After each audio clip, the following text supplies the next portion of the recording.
shows is where Nevada County ranks. And as you'll see, Nevada County is actually tied for 10th among all these counties across the country. What the numbers are there are the, you can think of those as the bad day concentrations in parts per billion. The standard, the national standard now is 75 parts per billion. And so Nevada County's number there is 96. Most of these areas, if you start from the top, that's Southern California that you're looking at, and most of these areas are in California, some in Texas and the Houston area. But I wanted to show this because I know that you're here because you know there is a problem, and I wanted to acknowledge that it is serious. The federal government realizes it's serious. In children, young children, lung development is actually impaired by high ozone levels, and that can actually be reversed. Some of the University of Southern California studies show by moving to cleaner areas. But these are very significant respiratory effects that we're concerned about.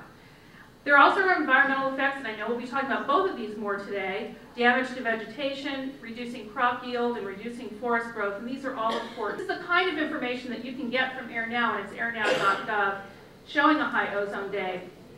And then Sacramento Metropolitan AQMD, and they may be talking about this, has a great local system that includes the Grass Valley Monitor, and that's where you can really check current conditions, and that's fairtheair.com. The reason I'm putting this slide up here, though, is I want to really emphasize that it is very important that you know what your air quality situation is, because you can use that information to protect your health and that of your children. So how can you reduce your exposure? Why is it important to pay attention to this air quality index? Well, actually, if you go inside with the windows closed and the air conditioning on a bad ozone day, it actually does a lot to protect protect yourself and your family from exposure. It's good to know that there are significant seasonal variations. More than 2/3 of the exceedances of the ozone standard occur between June and August. There haven't been any recorded exceedances between October and April in the past few years. And every day, the lowest ozone levels are in the morning. So the highest ozone levels tend to be mid-afternoon to evening.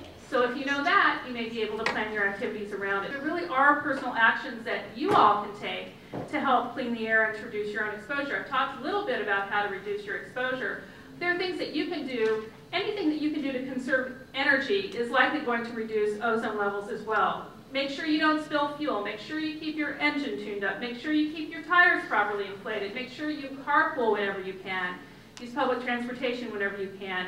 And use environmentally safe, paints and cleaning products and all those kinds of things. And really just move your focus toward the direction of reducing ozone levels. And really, there's nothing EPA can do to mandate personal behavior, but I always like to talk about it because I think the more aware people are, the more that, gradually, everyone will be focusing on it.